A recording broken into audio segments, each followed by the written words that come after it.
in Parashat Matot, Numbers chapter 30, starting on verse 2. Everybody repeat after me. Vaydaber Vaydaber Moshe Moshe el El Rashe Rasher Hamatot Hamato Livne Mine. Livne Lamed like the word love. Livne Livne Livne. Yisrael Israel Lemor. Lemor. Beautiful. Remember, I talked about in the last video. I don't know if you guys saw it, because last week I missed a class, and I request your forgiveness. But I recorded a video last week anyway to make up for it, and we talked about in that video, you should be able to find it in the WhatsApp chat groups. In that video, we talked about how when the letter Aleph has no vowel associated with it, then the vowel is then the letter Aleph is silent if there's no vowel on top of it or underneath it. So we read this lemor. Go ahead. What's your question? For Aleph, it is no value. Then why they keep their Aleph? Can you ask it again? The first part of your question I didn't hear clearly. Here, le more. Yeah. We are pronouncing that le more. Then why the Aleph there? Why is it there? It's an excellent question, and there's an answer. So number one, Aleph does actually create a sound, but sometimes in Hebrew, Aleph and the letter He and the letter Vav and the letter Yud, right? These four letters, Aleph, He, Vav, and Yud, these four letters have something in common that other letters do not have. And that is that these four letters, they both function as a consonant sound, which is a sound like pa, ba, ka, ma, na. They can function as a consonant sound, like a regular letter, but they can also function as a vowel. So, in ancient Hebrew, it used to be the words were pronounced the same way that they are pronounced today.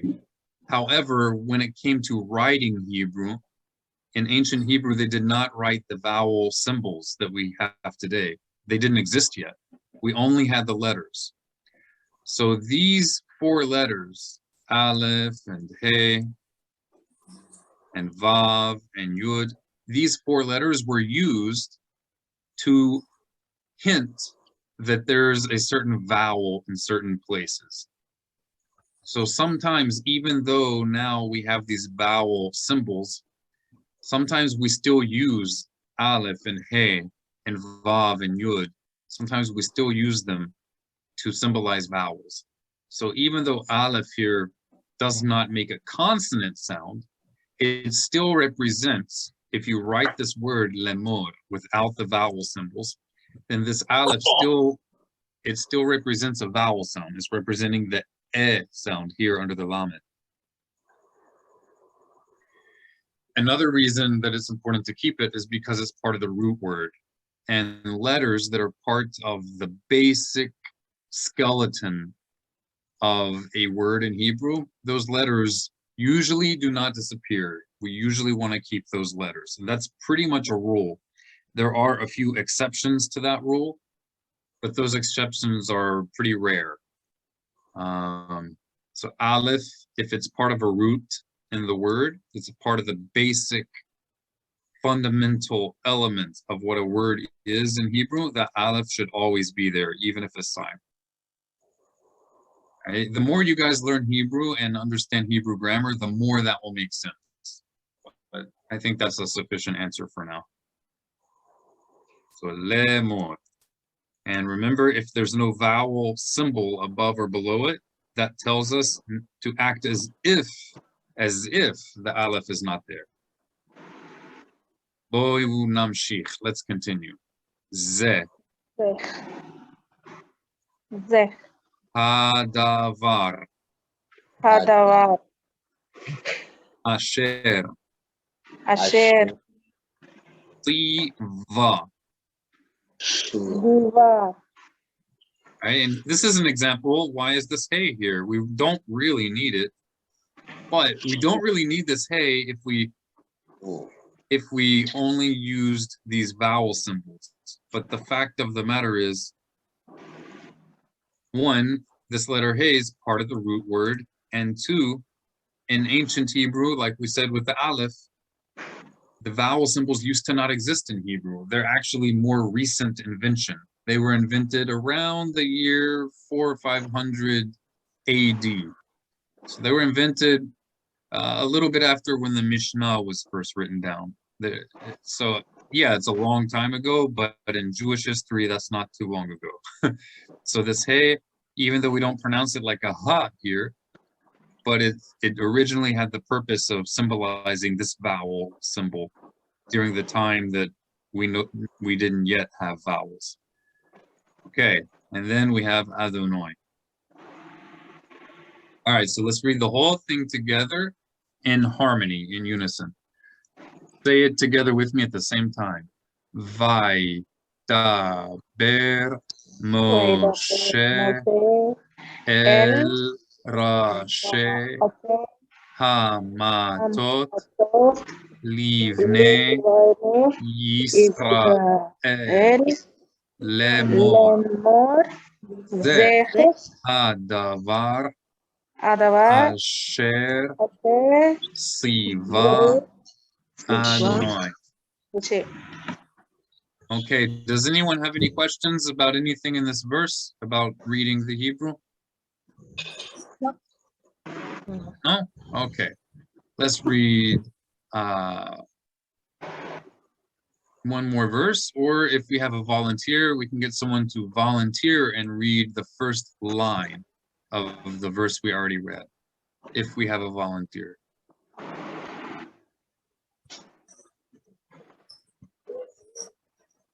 Going once, going twice, going on to the next pasuk. Ish. Everyone say ish. Ish. Right? And just like we said with the aleph and the hey, here the yud. We don't really need it nowadays if we're only talking about how the word sounds, because we have this little symbol right here under the aleph.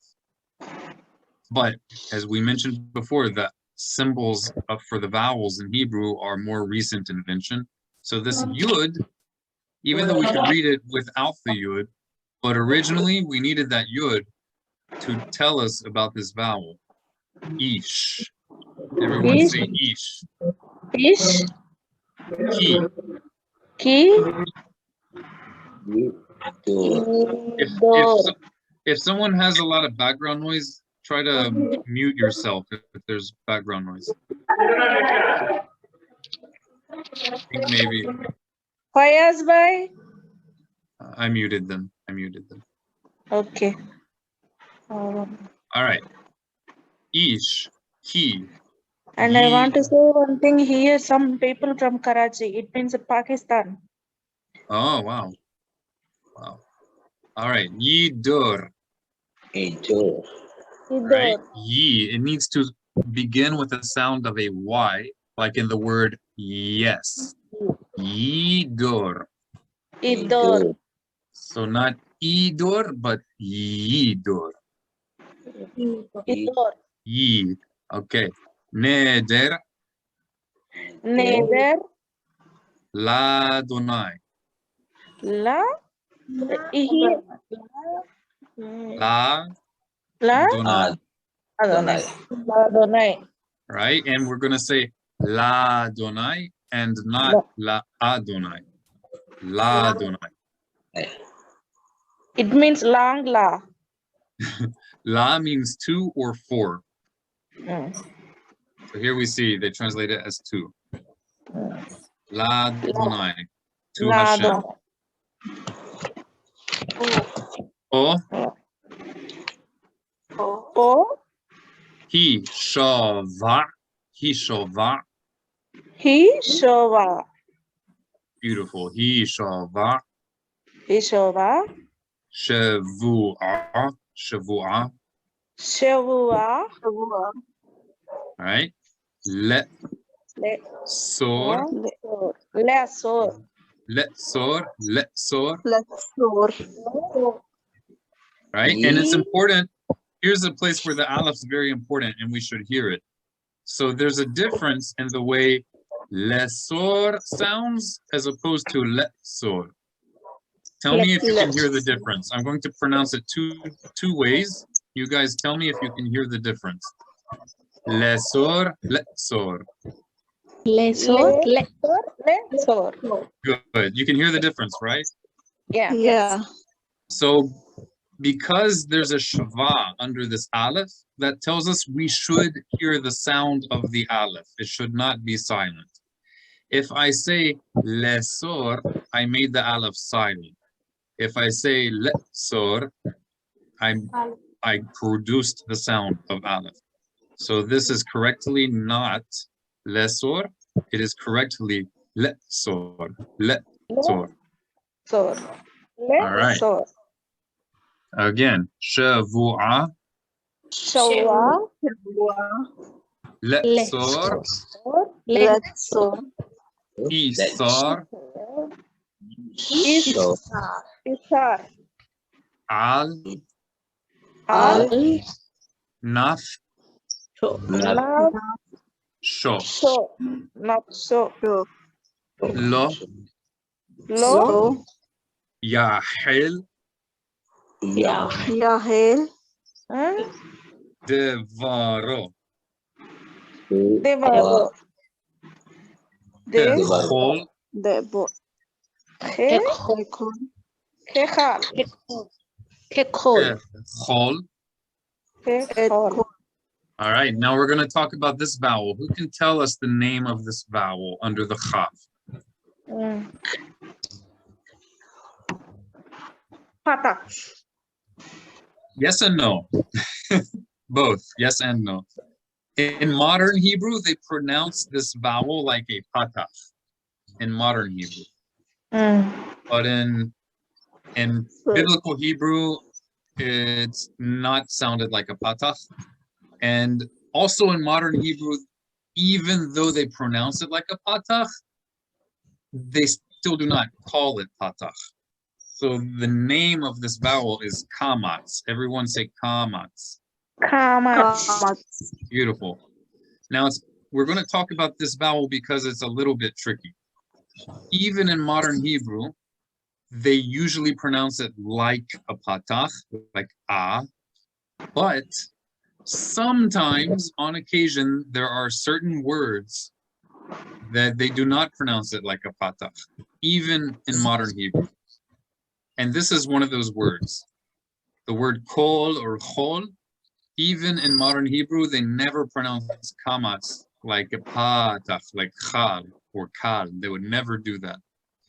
They'll pronounce it, even in modern Hebrew, the way it was pronounced in ancient times. They will say chol or kol. All right? So usually when you read this vowel, if you're doing modern Hebrew pronunciation, you will usually pronounce it like a, like patach. But if you see this vowel in this word with a kaf and a lamed, never pronounce it like patach. Always pronounce it like the ancient way. Chol. Chol. Correct.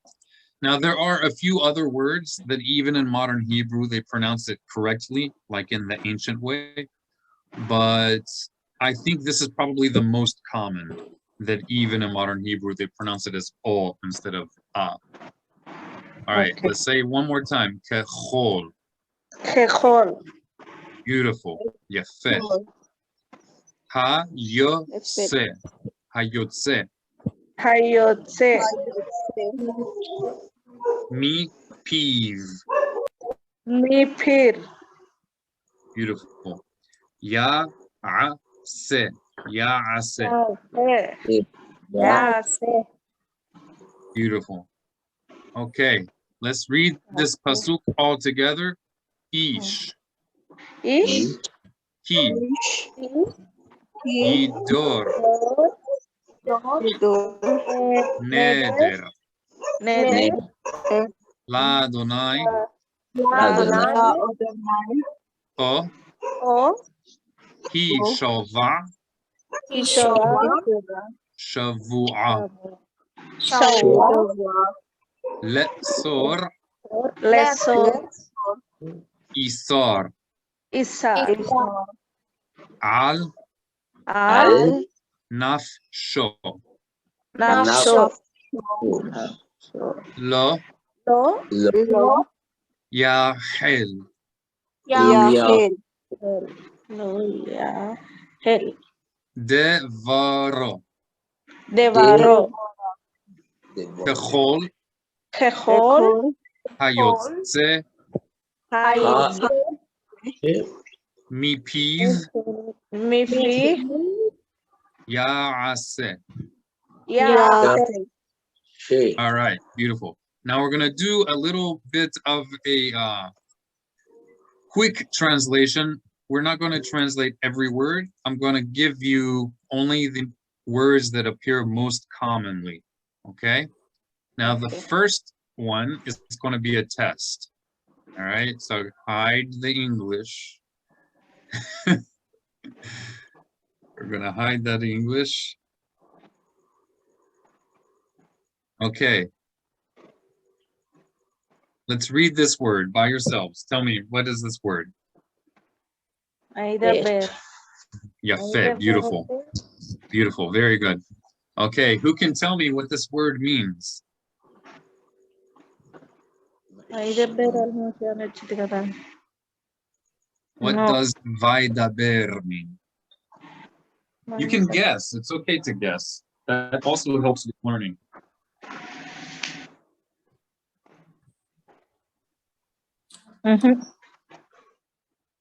Now, if someone does not know what this word means, I suggest we get a. Hashem said. Oh, okay. That's very close. Part of what you said is correct. Right? So where's the word Hashem here? I don't think we have Hashem. Yel. Say it again. Yel. He says. Good. He said. He said in the past tense. Okay. We're going to do a little bit of grammar now. If I ignore this vav, we just erased it. And all we're looking at is this, yedaber. What does that mean? How does it change the meaning of the word? Yedaber.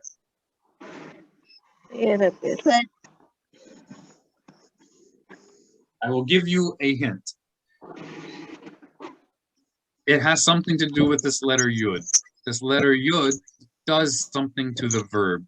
Diber means, all by itself, it just means he spoke. Diber. Right? So he spoke is past tense. In the past, he spoke. If we add a yud, it changes that. How does it change it? He spoken. Spoken. What time period is that? Is that past, present, or future? Past. Okay, so if you say he has spoken, in Hebrew, he has spoken and he spoke, it's the same. Hebrew does not make a difference like that. So you would use the same word, diber. But you're in the right direction because the yud changes, it changes the time that the verb happened. He So- spoke to them. All right. So that's still past tense. That's still something in the past. Spoke means the action happened before. He speaks to them. Getting warm, that's closer. So speaks is present tense. So this yud is very important. If you guys have a piece of paper, I would love it if you write down what we're about to learn, because it's everywhere in the Hebrew of the Bible. It's also everywhere in modern Hebrew. So what do we have left? What are our other options that this yud could do?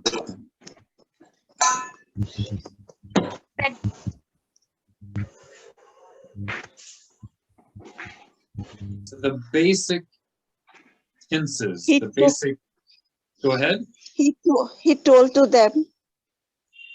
Told is also past tense. That's in the past. I think he is telling. That's present tense. That's right now. Hmm. He says, Keep going, keep going. yeah, This helps you guys remember it. Once you get it, this practice will help you remember it, even though it's guessing. So you guys said he spoke, that's past tense. You said speaking, telling, that's right now, that's present tense. What other option? There's another option. he commanded. So you guys are all saying the correct basic idea for the action, which is speaking or telling. What we need something different is the time that it's happening. Is it happening yesterday, today, or tomorrow? Is it past, present, or future? Continuous. Ah, we have a smarty pants.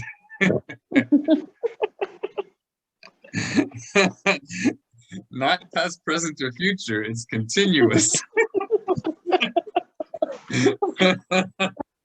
Always saying. I can't say that's wrong, because in normal English, we would say this is future tense. Yedaber, he will speak. But sometimes the yud, it's used for future tense also. Sometimes it means right now and continuing into the future. Sometimes that's what that means. But that depends on context. For simplicity, to keep it simple, just remember that when you have an action word, a verb in Hebrew, if you add a yud, this letter to it, it means that the action's happening in the future, not right now and not yesterday. So if diber means he spoke, yedaber means he will speak. Okay. So he will speak in an hour, he will speak in 3 hours, he will speak tomorrow, he will speak next year, any of those. Yedaber. So someone tell me, what does the yud do in Hebrew? When you add yud to a verb, to an action word, what does the yud do? It means in future happening. Good, perfect. And in fact, this is part of God's name, Yud He Waw He. That's why it's in God's name. From God said to Moses, Ehya Asher Ehya, right? Correct? Yes. Okay. Yeah. Ehya means I will be. Ehya, I will be. But we're not God, so we're not going to call God I will be. We're going to call God He will be. Okay? So He will be is yeah, because of the yud. Yeah. That's why God's name starts with the yud. All right, and then we get the vav here in God's name because yud he vav he, it's a fusion, a joining together of he will be together with hoeh, which means is, present. So he will be as he currently is, meaning he does not change. He's above time. Okay. So let's have a volunteer tell us again. What does vaidaber mean? He will be spoke. Speaking. All right, He so will speak. good. Yedaber means he will speak, but this vav, it reverses that. It makes it the opposite. So if yedaber means he will speak, then See? vaidaber means he spoke. He spoke. All right, because of the vav. The vav cancels the yud. Yeah. It makes it the opposite. Okay, rashe. This is a very common word. Rashe means something of. The root is rosh. Who can tell us what rosh means? Rosh head. Very good. It can also mean first of something. Rosh and head of the tribe. Beautiful. Very good. Kol hakavod. And it's plural. Roshe, heads of the tribes. Heads of the tribes. Okay, who can tell us what this word is and what does it mean? El means Hashem. Does God. everyone agree? Yeah. It means God. All right. Okay, so this does not mean God. Oh. El does mean God. You're right. You're right. It's a trick question, so don't feel bad. I'm trying to trick you. El does mean God, and El does not mean God. Brother, you don't confuse us. Oh no, I need to try harder. Yes. From the beginning, I knew that El is God. Oh, I want you guys to look here, okay? What is this word? Israel. Beautiful. Israel. Everyone agrees? Yeah. Okay. What is this word? El. L. What is this word? El. L. Does anybody? Israel. Yeah. I got it now. El. Hashem's. Okay. Israel means children. Isra means he will struggle. Remember, the yud means future. Future. He will speak. Yedaber. He will speak. Yisra. He will struggle. It can also mean that he will rule. He will be like, he will rule with God. So Yisrael has two meanings. It means he will struggle with God, but he will also rule with God. God will enable him to rule, to succeed and be successful. Okay? So that, remember with this yod is very important. It's everywhere. Look at this. That Once yod again, that you makes, tell me the meaning of Israel. Yisrael has double meaning, two meanings. Yeah.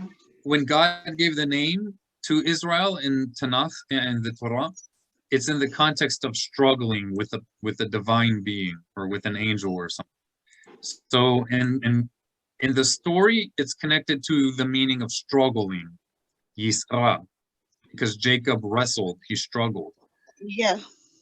But Yisra also has the same sound as to rule, to be successful over something. So in that sense, Israel struggles with God, but also rules with God. God gives us the ability to rule, to have success over something. Rose. Like a king. Okay. But there is something about this word that I'm hinting at. So here, El means God or powerful force. Here, it doesn't. This is not God. Okay. What's the difference? There's a little difference. A. Okay, so this is This is, in older Hebrew, this is more like but in modern Hebrew, they pronounce them the same. The meaning, though, it's different. So if you see 3 dots under the aleph, it does not mean God. Okay. It's a Right? poem. So this disproves the Trinity. It's not 3, it's 2. God forbid. But they want everything to prove the Trinity. So there's only 2 dots. It can't be Trinity. There's only 2. Okay. Okay. I'm being silly. when you see 2 dots, then it's God. When you see 3 dots, it's not God. Okay? Okay. When it's Okay. 3 dots, it means to or toward. That's what this means. To or toward. Okay, you see it right here. Not there. Where were we? Up here. To. El Rashe, to the heads. Oh, To the L means 2. When there are 3 dots. Oh, Okay. If there are 2 dots, like in Israel, it means God. God. But if there are 3 dots, it means to or toward something. Okay. And you see La Adonai down here. Mm. This La in La Adonai, this La, is just a short form of this word. La is an abbreviation, a shortened form of El. So you could say La Adonai, or you could say El Adonai, to Adonai. Let's see. One more word, and we'll end the Hebrew part of our lesson. So, Asher, it's a very common word, so it's important for us to learn. Who can tell us what Asher means? Who? Good. Who? Who? Asher means who. Good. So Asher means who. Sometimes we would not translate it as who in English, but sometimes we would. Sometimes yes, sometimes no. It depends on the context. What are some other ways we can translate it?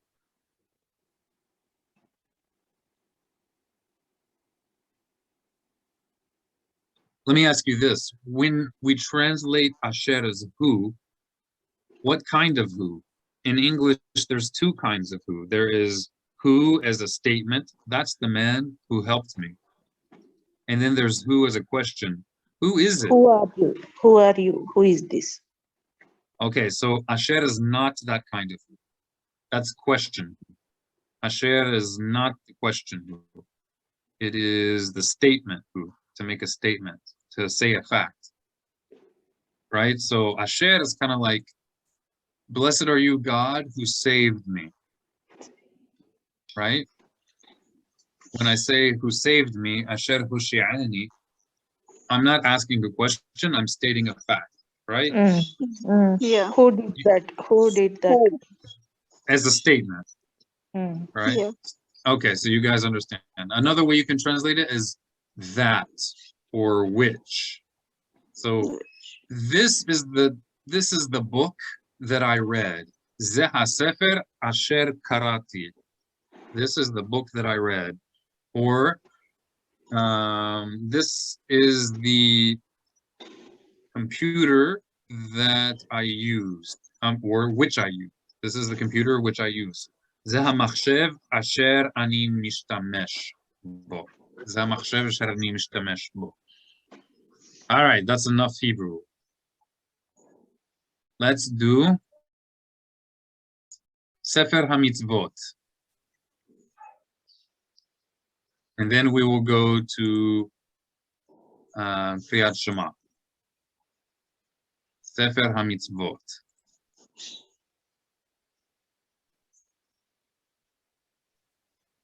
Okay, who would like to read the first paragraph? Sefer HaMitzvot, it's the Rambam's list, more of a simple list of the 613 commandments that God gave Israel in the Torah. Whereas Mishneh Torah, it's a lot more detail about the laws and a lot of rabbinic laws. So Sefer HaMitzvot is not so much rabbinic law. Sefer HaMitzvot is mostly just the direct commandments of God. So let's have a volunteer to read. Shall I read? Yeah, please. B'chavod. The first mitzvah is that we commanded to acquire knowledge of the nature of God's existence, to understand that He is the original cause and source of existence who brings all creation into being. Okay, would you like to read more?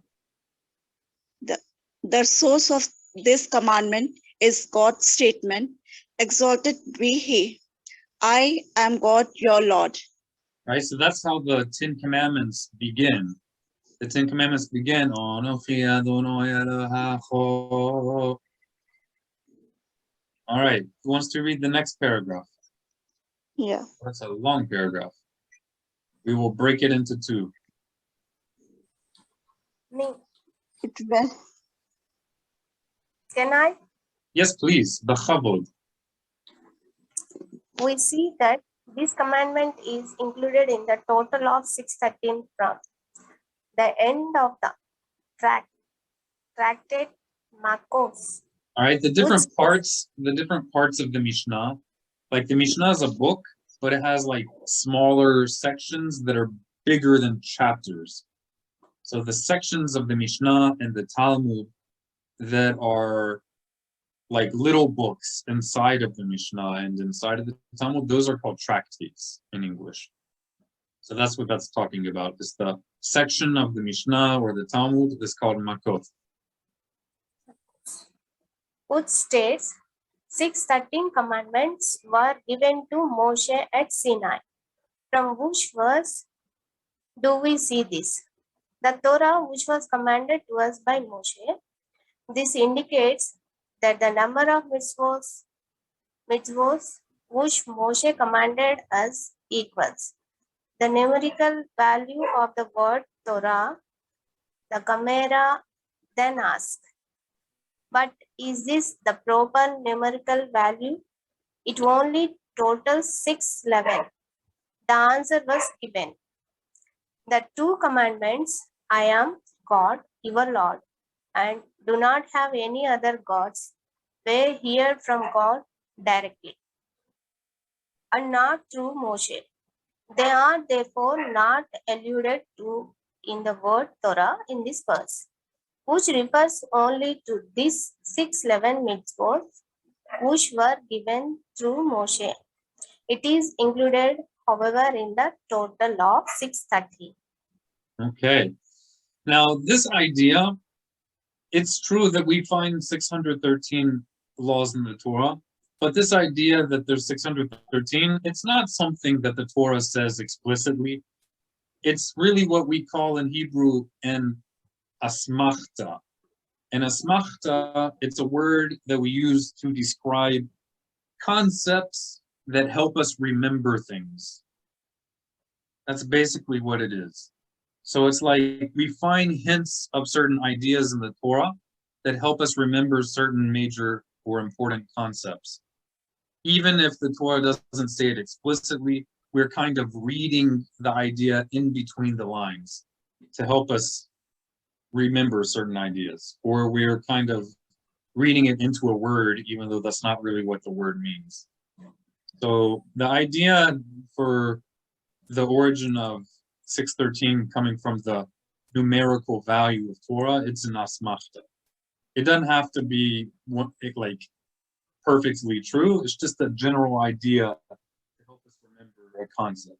The concept that the Torah has about 613 commands. All right, let's continue. It is clear from this passage that I am God, your Lord.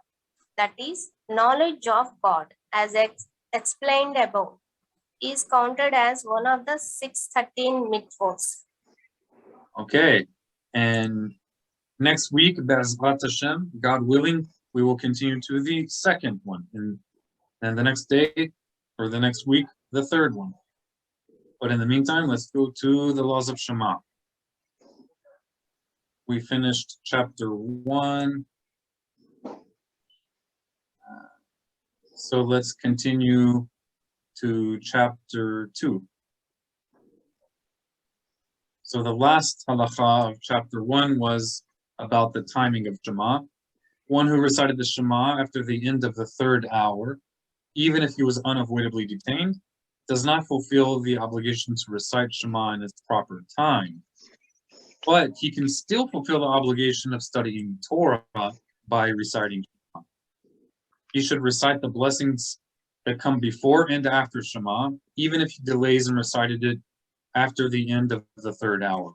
So according to the Rambam, if you are reciting Shema with the blessings, but the time already passed, You're still doing a mitzvah, but you're doing a different mitzvah. You're fulfilling a different command, the command of studying Torah. And according to the Rambam, you can do it the entire day, even to the end of the day. But the popular opinion, just that you guys know, is that you can only do this up to about afternoon, like around 12. But I encourage people to go by Mishneh Torah unless they learn it directly from the Talmud or the Mishnah with a posek who they know.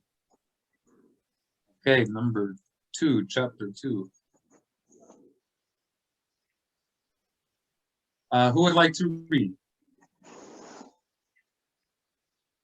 Shall I read? Yes, please. Bevakasha. Bevakasha. One who recites the first words Kirat Shema, Shema Israel, without intention does not fulfill his obligation.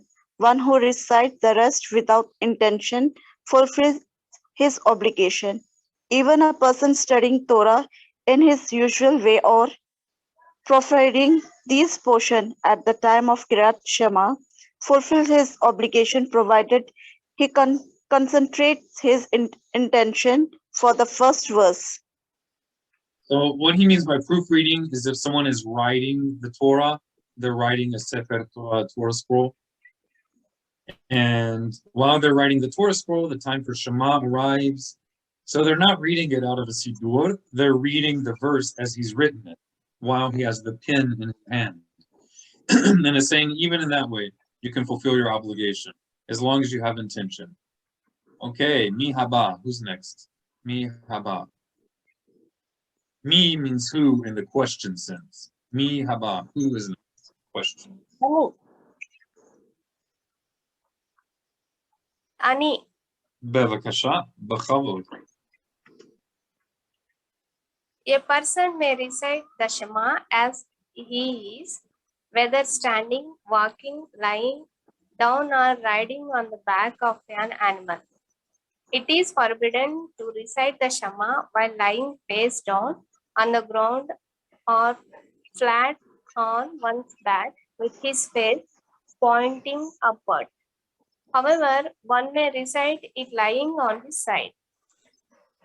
A particularly obese person who cannot turn over onto his side, or a sick person should lean slightly to the side and then recite it. Okay. Now, if you recited it face down or with your face pointing up, you can still fulfill the obligation, but you're not supposed to do that. It's just kind of disrespectful, but it's viewed as disrespectful, but that doesn't mean you're not fulfilling the obligation. All right, so the basic idea here is you can fulfill the obligation to recite Shema in any position of your body. But that doesn't mean we should do it in every position. Laying down with our face on the ground or face up is not acceptable. I'd say probably also upside down with your feet straight in the air, but it doesn't mention that, so that's probably not respectful either. Okay, let's continue. a person who is walking on foot must stop for the first verse. He may recite the rest while walking, if one is sleeping. We should disturb him by awaking him until he reads the first verse. From that point on, if he is overcome by sleep, we are not obligated to disturb him. Okay, and we haven't read it yet, but let me just add, only do this to daddy and your brothers. Leave your mommy and sisters alone. So only the males are obligated to say it. But if a female wants to accept this obligation on herself, that's praiseworthy. That's a wonderful thing. But generally, people don't emphasize that idea because people usually struggle with their obligations that they're actually obligated in. So it's not encouraged that we accept extra things on ourselves unless we're already doing what we're already supposed to be doing. But if a woman already does everything she's supposed to know to do, then it's great. If she wants to recite Shema, the blessings and everything, she's doing a commandment voluntarily. It's a good thing. But don't wake up mothers or sisters unless they ask, unless they want you to. But daddy and the brothers, yes. Okay. Halakha habba'ah. Next halakha. A person who is involved in work must stop while he recites the whole first section. Artisans must also interrupt their work for the first section in order that their recitation should not be haphazard. Is it right? Correct. Haphazard. That means not careful. Okay. So Then, the halakha wants us to stop doing whatever we're doing, at least for the first section, so that we're able to recite it carefully. And then they can recite, continue, tamshik. they may recite the rest while working in their normal manner. Even one standing in a tree or on top of a wall may read Shema, where he is reciting the blessing before and after it. It means wherever he stand, they can read. Correct. Correct. We're going to get some limitations on this, but generally when it comes to work, you can read it wherever you are with working. Generally. And not in the toilets. Correct. Or if a man is a medical doctor and he's working on a female's body for some reason, it's probably not appropriate. It's not appropriate. But we'll get there. But those are exceptional situations. And in the morning house? A morning house? Uh, Like where a dead person is? It depends on the situation. If you can give me details about why it would maybe why you would think maybe it's not allowed, then I can help you with it. Depends on the situation. Okay. If there's a body and it has an odor, then we're not supposed to read it there. If there's a body but there's no odor and you're not facing the body, then you can read it or recite it. Okay. Halakha haba'ah. Shall I? Bevakasha, please. Bevakasha. A person who is studying Torah, when the time to recite the Shema arrives, should stop to recite the Shema with the blessing before and after it. One who is involved in community matters should not stop, but rather finishes his work and reads the Shema if there is still time left. Very good. So concern about the community is very important. That's how important it is. A person who is eating and is in the bathhouse, is having a haircut, is working with skin, or is involved in court, should complete his task and recite the Shema afterward.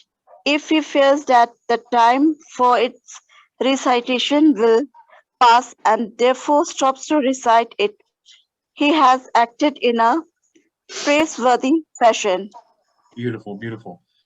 All right, so we're stopping at number 6. That's an easy place to remember. I think maybe we will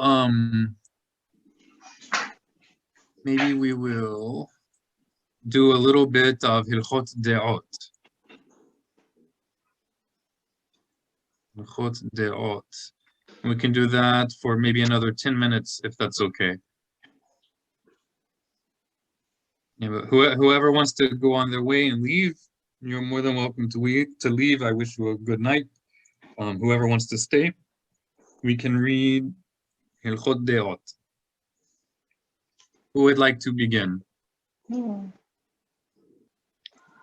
Shall I? Yes, please. Bevakasha.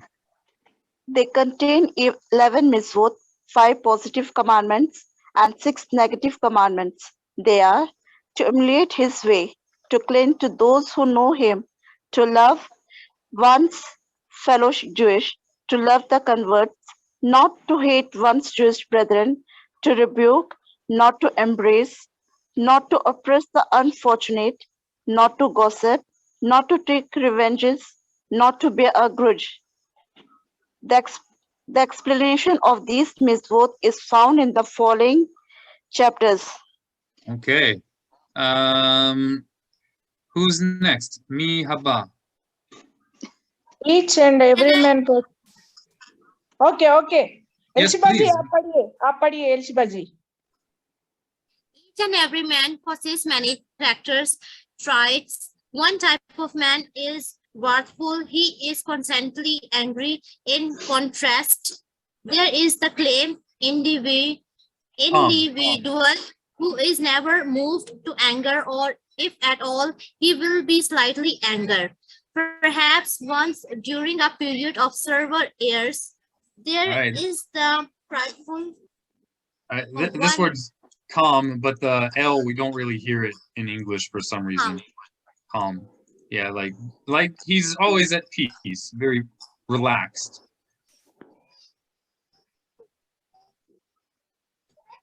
There is the prideful man and the one who is exceptionally humble. There is the man ruled by his appetites. He will never be satisfied from pursuing his desire, and conversely, the very pure of heart who does not desire even the little that the body needs. Okay, this is a long one, so let's get another person to continue. Thank you very much. Tizkulu mitzvot. Iskula lasod. Mi haba. Then what There is is a it? great Tamshichu. Continue. Tamshichu. There is a greedy man who cannot be satisfied with all the money in the world, as Ecclesiastes states. A lover of money never has his fill of money. In contrast, there is the man who puts a check on himself. He is satisfied with even a little, which is not enough for his needs, and he does not bother to pursue and attain what he lacks. Okay, mi haba. Who's next? Mi haba. There is the miser who torments himself with hunger, gathering his possessions. Is it right? Correct. Possessions. The things that he owns, the things that he Okay. possesses are his possession. Close to himself. Whenever he spends a penny of his own, he does so with great pain. Conversely, there is the spendthrift. Someone who spends a lot of money. Everything he wants to buy, he throws this money away. Okay. Who consciously wastes his entire fortune. Okay. All other traits follow the same pattern of contrast. For example, the overly elated and the depressed, the stingy and the free-handed. It means free-handed means I don't know why that the translator is doing this, but he's using some words that are English. It is English, but it's not very common. He could have just said the stingy. It's like the greedy, or not really greedy. It's like somebody who doesn't want to give things to people. And then for this, he could say, and the generous. The opposite of stingy is generous. Someone who loves to help people. But maybe this is even more than generous.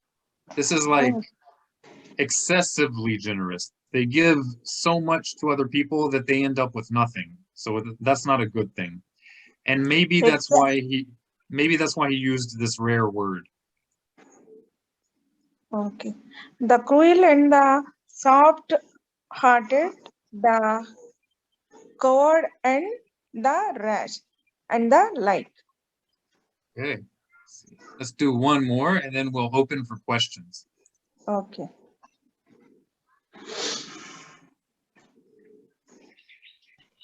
Between haba. each Okay. between each trait and the contrasting trait at the other extreme, there are intermediate points, each distant from the other.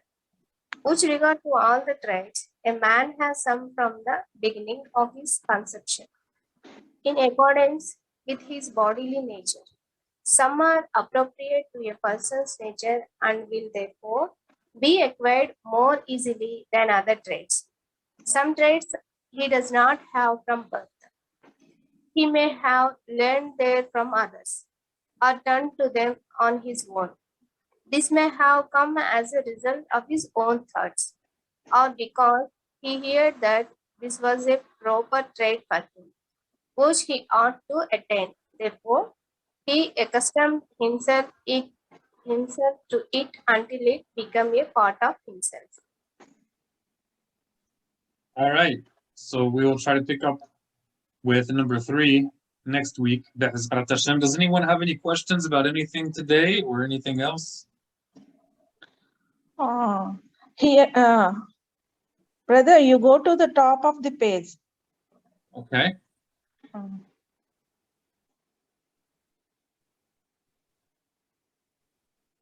Yes. Here we have 10 or 9.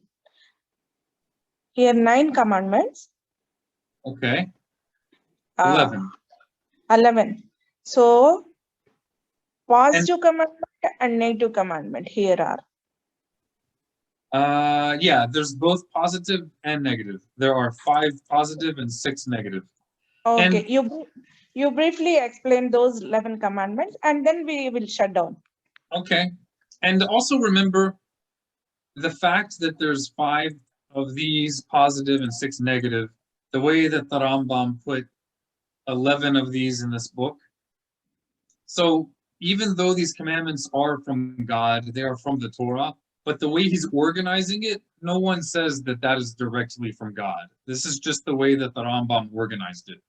So we could say maybe there's another commandment somewhere else in Mishneh Torah that he could have put here, but he didn't.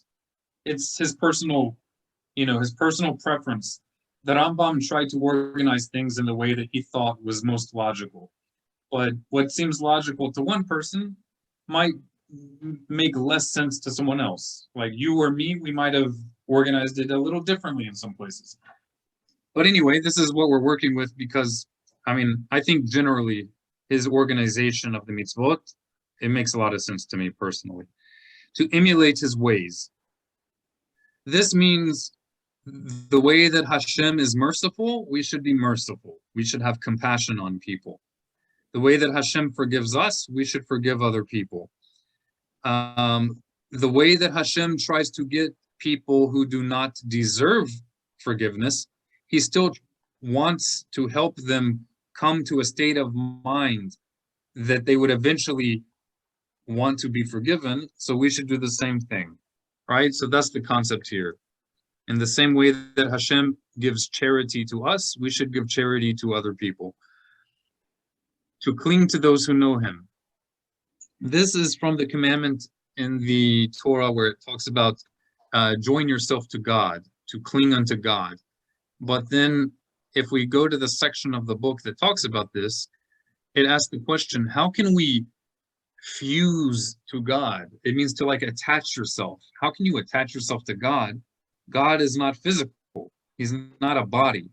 So the way we attach ourselves to God is by attaching ourselves to people who love God, people who study God's commandments. So that's really part of the concept of making ourselves students of people who know more than us about different topics. And also it's related to joining a community, being part of a community that loves God. And it's connected to the idea that the more people gather together who love God, the more God's presence is there.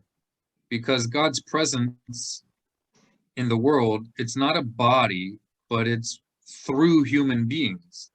God's presence, his kindness, his love, it's revealed through human beings.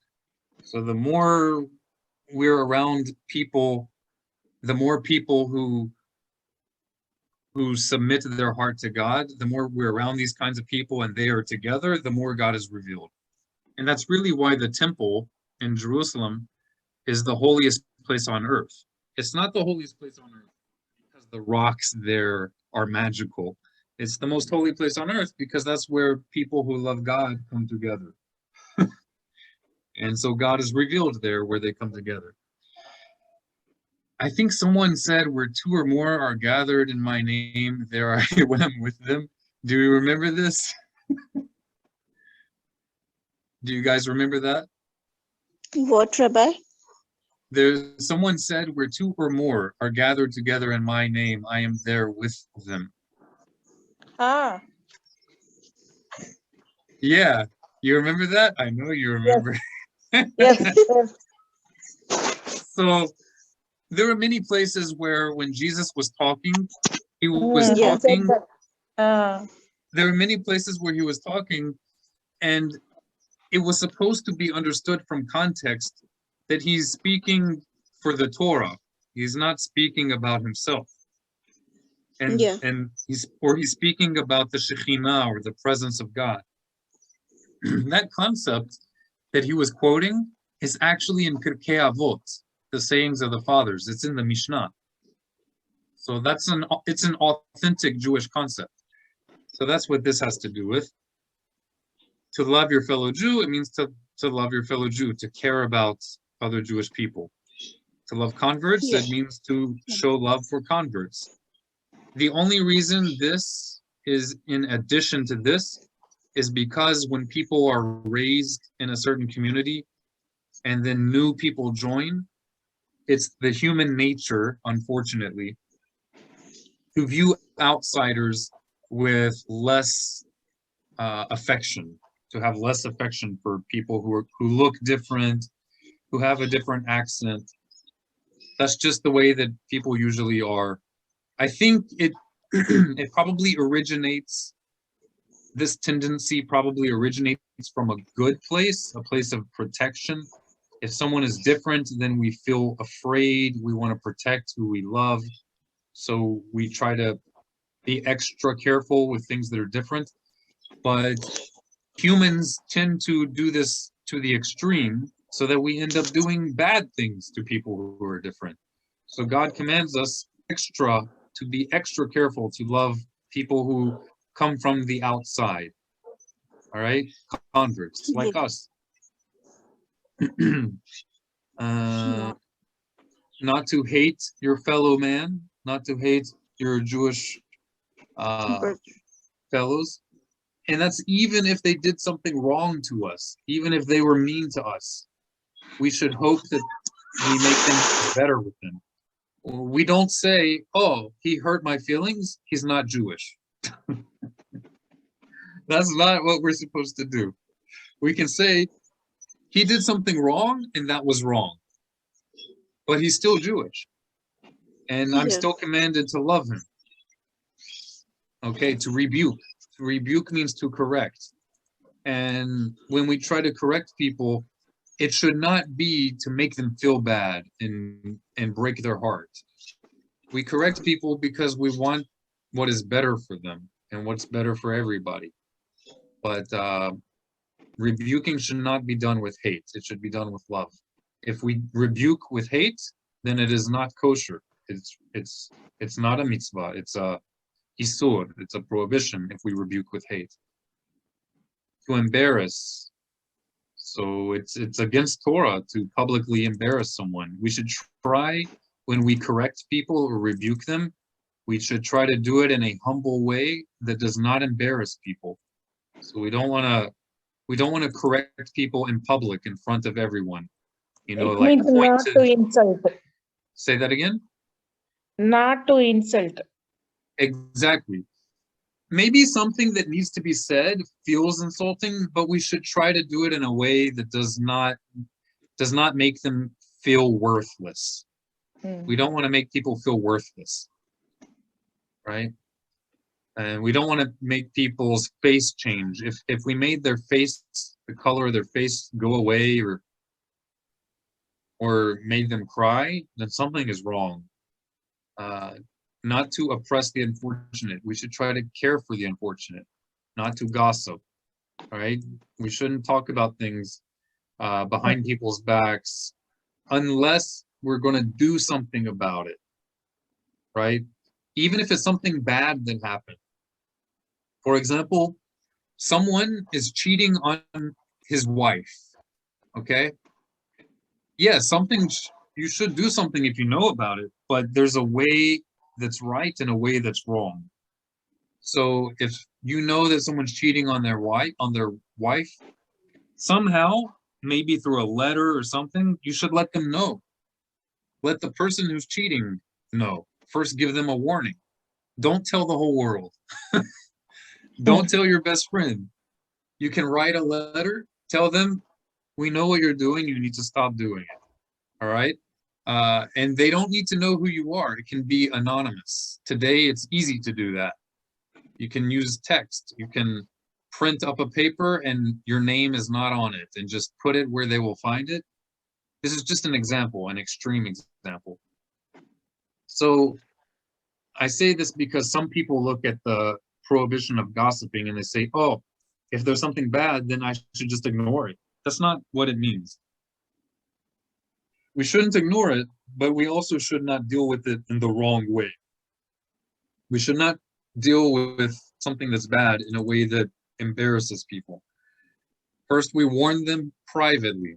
If they still keep doing what is really wrong, we can bring 2 or 3 people together with us. We don't need to tell the whole world. But then if they keep doing it, then it becomes a bigger problem. That usually doesn't really happen. Usually what happens is people just start gossiping. They start talking about it behind the person's back and embarrass them, and they don't do the correct process. Not to take vengeance, right? Vengeance means I take the law into my own hand. Not to bear a grudge. So we should not go through life feeling anger towards someone. Even if someone did something wrong to us, we're still commanded to not keep a feeling of anger inside of us, because these feelings of anger, it makes it difficult for us to think in a holy and fair way. So maybe someone did something bad to me, but as long as I still feel anger about it, it's difficult for me to think fairly about it as well.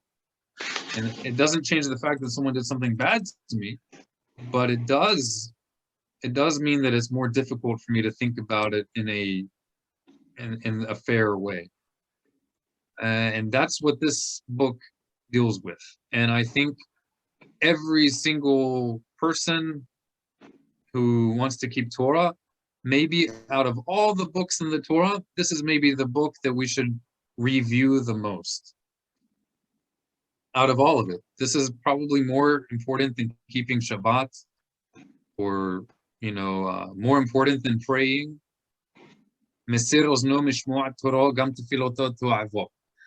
Whoever turns his ear away from hearing Torah, even his prayer, it's an abomination. Even his prayer is bad. So God doesn't want our prayers if we're not loving our fellow man. That's why I think that's this chapter in a nutshell. You guys have any other questions about anything?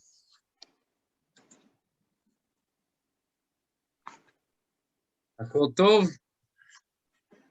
Shua tov. Shabbat shalom. Shabbat shalom. Shabbat shalom ומבורכת. Hashem yivarechetchem. God bless you all. And v'ahavtem l'reichem kamocha ve'imachem Hashem. God be with you. Amen. Yalla. Amen. Shabbat shalom. Amen. Ahai Shabbat wachayotai. shalom. Shabbat shalom. Thank you, Rabbi. Thank you, Rabbi. Thank you. Bekef. Thank you.